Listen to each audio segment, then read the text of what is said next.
Thank you so much for sharing those beautiful songs with us. And thank you everyone so much for coming today. Good morning.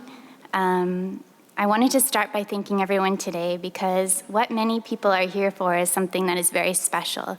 They have come here to stand in solidarity with Muslim women, and they have done so as part of our hijab day at Elon. And so I wanted to thank them for coming and for showing their support. So today, what I hope to talk about will kind of start off our day today of Hijab Day at Elon. I'm going to be talking a little bit about hijab and about the topic of Islamophobia in America. It's an issue that we are facing more and more each day, each minute, each hour. It's something that affects our daily lives, our national politics, and it's something that we as a community need to come together to talk about and to work on solutions to address. So I'm going to start with a bit of a personal story. 2 months ago, I moved from, not 2 months ago, almost a year ago, yes. Almost a year ago, I moved from California to North Carolina. And just about 2 months after coming to North Carolina, I realized I really needed a haircut. And Muslim women kind of engage in this mundane errand, what's seemingly mundane for most people, in a variety of creative ways. So some people live in places where Muslim women or women-only hair salons are kind of the norm. Other people choose to cut their own hair, and I tried that, and it wasn't a pretty situation. And other people find salons in the local areas that are able to provide accommodations, such as cutting the hair in like a back room, sometimes used for like an esthetician's room for facials and things like that. And so coming from San Diego, the Muslim clientele was so strong and heavy that they actually set up a permanent curtain in the back of a kind of high-end Aveda salon, which we would go to. And so we were pretty spoiled, and not just because of the 70-degree weather all the time, but things were very easy. It was a place where there was a lot of diversity, and because of that, our choices, we did not have to extend ourselves that much to find places and spaces where we were easily accommodated. So when I first started practicing Islam, I did not immediately wear the hijab. I wore it at the point that I felt comfortable and more of myself with it than without it. And this kind of concept of organic transformation, of organic growth, is not something that is foreign to Islam. It's something that is essential to Islam in the very way that the Quran was revealed. The Quran was revealed in stages. When it was brought to a new land, it was something that was revolutionary. It was something that was going to change the very infrastructure that the society rested upon at that time. The economic infrastructure, the social infrastructure.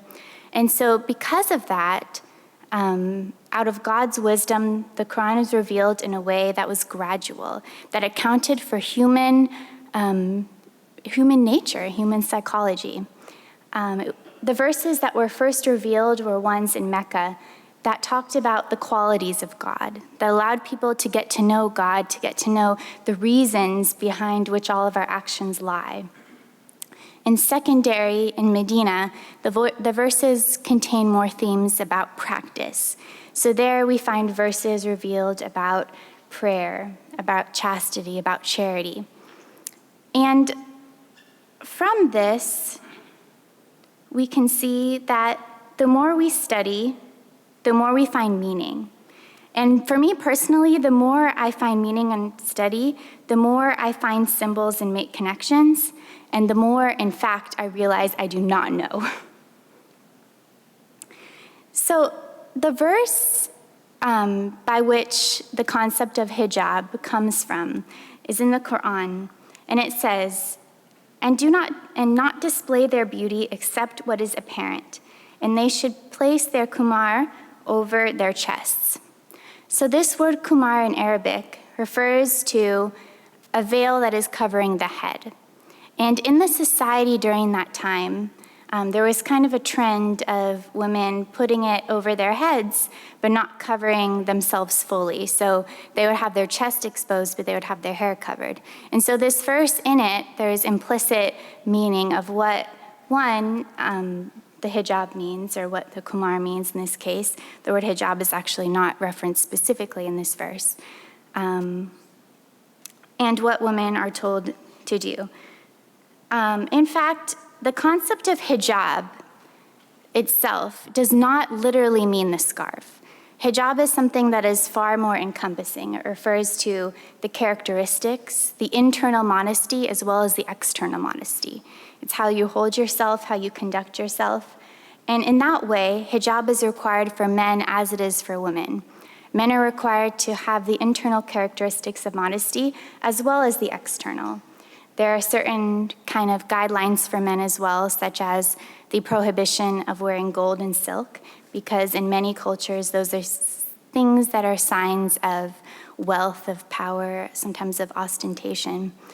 Men are also required to cover from the navel to the knee, basically an easy way to remember it, which means that swimming is done with a t-shirt usually, and shorts should go far beyond the knees. So sometimes when we talk about hijab, we focus only on women, but it's important to remember that this is a commandment for men as it is for women. In many talks about hijab, about the concept of modesty, we hear the main reason for the hijab as being modesty in and of itself. And in many senses, this is true. The Prophet Muhammad, may God's peace and blessings be upon him, as with all of the other prophets, said that every religion has a distinct characteristic, a distinct beautiful characteristic, and that the distinct characteristic of Islam is modesty. So this argument is not far-fetched. But this argument also has its limitations. Very few can argue that the Amish do not dress modestly, or that most of us do not dress modestly with the recent cold temperatures. Modesty is something that is in every culture and is interpreted in different and unique ways. So modesty in and of itself cannot be the only reason why I choose to wear hijab. In fact, in our current climate, I and many others could argue that my wearing of the hijab actually draws much more attention to me than what its purpose is, to put the attention on what is the internal. The concept of modesty is problematic because it also describes who I am and how I act in relationship to someone else. Modesty is rarely spoken about for oneself, but in relationship to someone else. That I should dress in a certain way to make someone else's life easier, to not create, what we call fitna or problems in society. But this obviously is problematic. And for me, I certainly do not strive to please men with the way that I dress or interact in the world. I do not strive to please the creation, but my servitude is to something greater. For me, in all honesty, the debates internal and external to Islam about the headscarf are not of interest to me. A scarf really is a very small facet of my identity, and my reasons for wearing it really have everything to do with my personal relationship to God.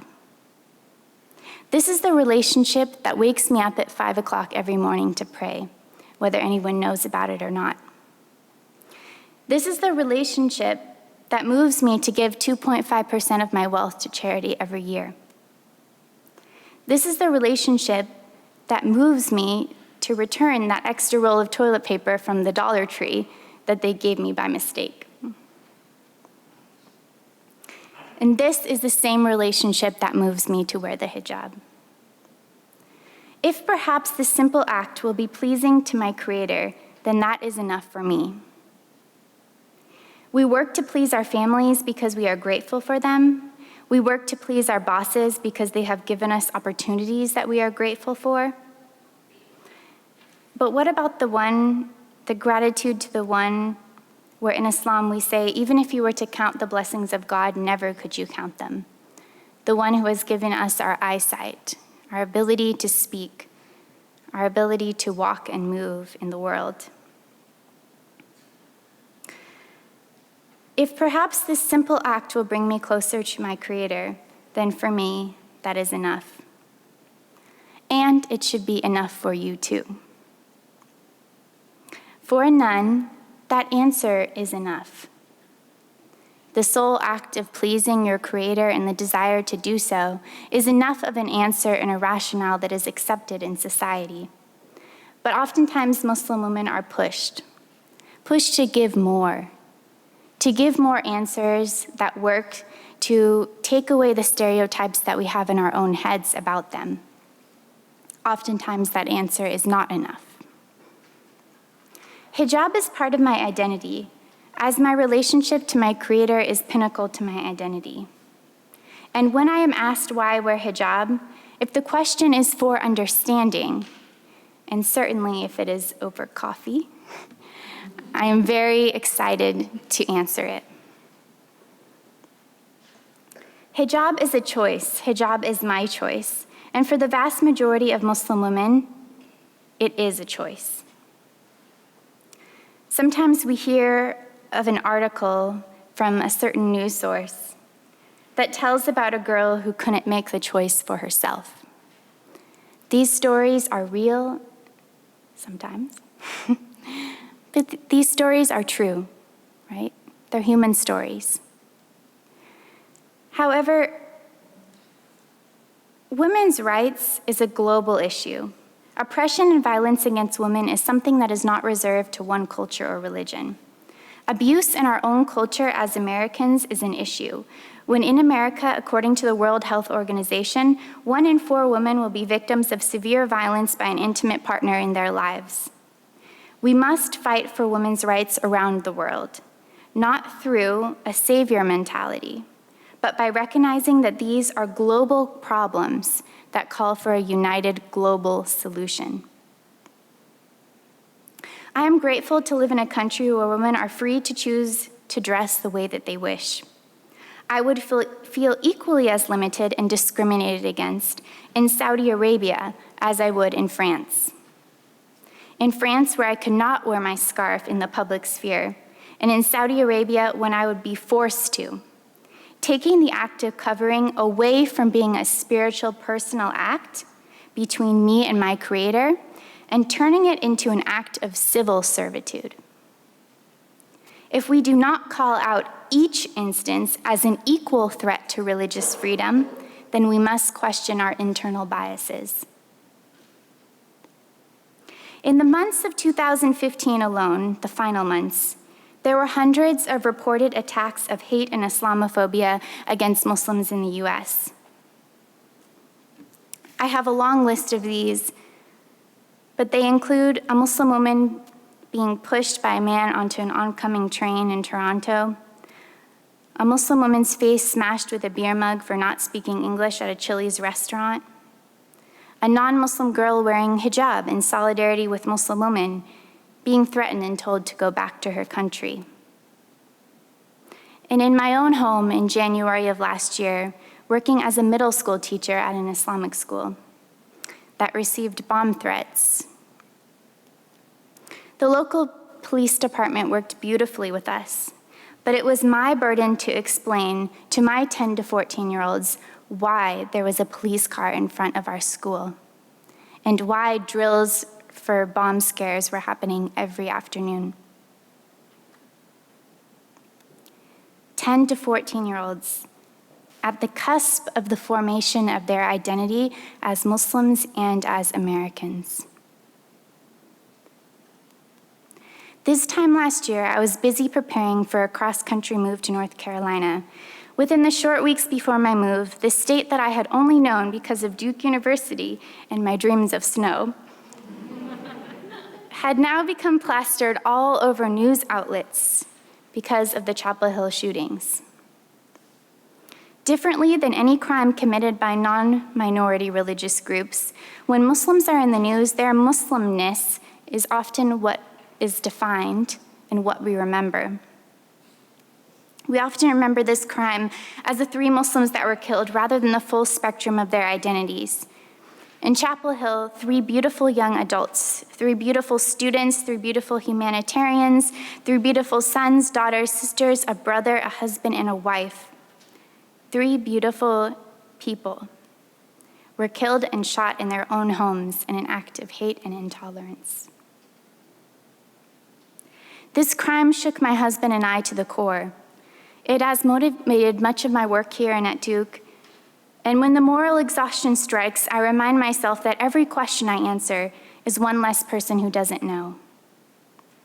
According to a Pew Research study on religion in America, having known a person from a religious group is correlated with a positive impression of that entire religious group. We must build community. We must know each other. Islamophobia is, by its definition, an irrational fear of Islam and Muslims. Our knowledge is often informed by the media we choose, which is not often well-rounded. Fear comes from not knowing, and no one is born knowing, but no one is also born with fear. The greatest way to combat Islamophobia is to learn, educate, and build community. Islamophobia is a daily struggle for all Muslims, whether they wear hijab or not. Islamophobia affects Muslim women, Muslim men, and anyone from a minority group that gets mistaken as Muslim. The first hate crimes in the US were committed against Sikh men who were mistaken to be Muslim. Islamophobia plays out in the form of macro and microaggressions, as discrimination to many groups does. Sometimes the micro actually being the more painful because they are cumulative and they are persistent. I myself can ignore the woman at the Carolina Panthers game who called me ISIS. But the woman at Target that grabs her child as I walk by, how do I claim these instances? Someone can sympathize, but never understand how my husband and I silently evaluate the restaurants for their Muslim friendliness before entering. We know what to look for. Imagine knowing it's storming outside, but making your husband take the trash out anyway, despite that, because of the fear that the bag on our porch might upset our neighbor, as images of the Chapel Hill shootings run through our heads. Imagine being on a news interview, but this time you can never step down, never turn the cameras off. This is what Islamophobia feels like. Islam is not hijab, and hijab in and of itself is not Islam, but it is a very physical and known representation of it. Wearing hijab as an act of interfaith solidarity works to normalize the presence of hijab in spaces where it is not always present and not ever present. When we normalize difference, it benefits everyone. It benefits all Muslims whether they choose to wear the hijab or not. Because by normalizing the presence of a very visible symbol of Islam, we are normalizing Muslim identities in their many forms. We are saying, I support and acknowledge the agency behind your choice. You wearing hijab normalizes hijab so that a Muslim woman does not have to fear entering into spaces where she does not feel safe. I do not want my hijab to even be a part of the equation which choosing which spaces I can and cannot enter. Today at Elon, we have nearly 50 women who have chosen to wear hijab in an act of interfaith and human solidarity. My heart is honestly so full of love today, and I feel it from each and every one of you.